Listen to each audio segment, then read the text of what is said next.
Bonjour à toutes et à tous et bienvenue dans cette nouvelle formation complète destinée aux débutants sur le langage JavaScript. Alors cette formation est disponible au minimum à tout public qui a des bases en langage HTML et en langage CSS. Donc si jamais c'est le cas, dites-vous que cette formation vous est totalement accessible. Et donc si jamais vous avez déjà eu une première expérience avec le langage JavaScript, eh bien sachez que cette formation est totalement à jour sur le langage et que du coup si jamais depuis les années 2015-2016 vous ne vous êtes pas mis à jour sur le langage ou même avant, eh bien vous risquez d'apprendre pas mal de choses dans cette formation pour pouvoir moderniser et optimiser vos développements en JavaScript. Donc tout au long de cette formation de plus de 8h30 et 20 chapitres, on va avoir un petit projet qui va venir un petit peu rattacher les chapitres les uns aux autres pour que vous gardiez un petit peu le rythme et la motivation d'apprendre, parce que mine de rien 8h30 c'est assez long, un peu plus de 8h30 même, et donc du coup on fera un petit projet de to-do list. Donc vous voyez ici une partie du code qu'on fera ensemble, donc on viendra apprendre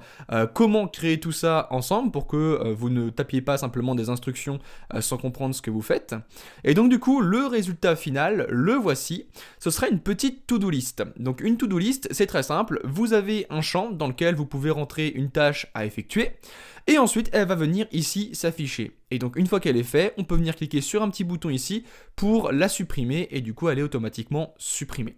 Et donc vous pouvez venir ici, rajouter une tâche, on verra comment gérer ce qu'on appelle des événements. Donc par exemple ici j'ai appuyé sur la touche entrée et du coup automatiquement ma tâche a été ajoutée juste là. On verra également comment est-ce qu'on peut venir ajouter des tâches depuis un fichier à part, donc depuis un fichier qui sera au format JSON. Et donc du coup ici si je viens cliquer sur load, et bien automatiquement les tâches qui étaient rentrées dans le fichier juste ici ont été ajoutées automatiquement à ma petite liste.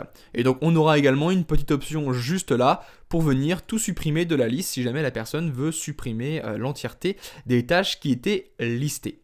Et donc vraiment, à la fin de cette formation, vous serez non seulement capable de réaliser sans moi cette application, mais également à peu près toute application que vous avez envie de créer. Et également, pour en terminer avec notre application de to-do list, eh bien, les tâches seront enregistrées automatiquement sur le navigateur de votre visiteur. Et donc du coup, quand il viendra réouvrir son navigateur 2 jours, 3 jours, une semaine plus tard, eh bien, ces tâches seront toujours là, bien entendu. Et donc on apprendra également à faire ça ensemble. Donc voilà pour les explications sur le contenu de cette formation. C'est vraiment à ce jour la formation la plus complète JavaScript que j'ai créée. Et pour valider ce que vous aurez appris, vous aurez même un petit QCM en fin de formation de 35 questions pour valider vos acquis. Et donc du coup, vous pouvez être sûr qu'à la fin de cette formation, vous serez totalement autonome avec le langage JavaScript et qu'également, vous pourrez ensuite vous diriger vers des bibliothèques et des frameworks JavaScript pour continuer à vous professionnaliser avec ce langage. Et du coup, maintenant que les explications sont faites, on va pouvoir commencer dès à présent la formation.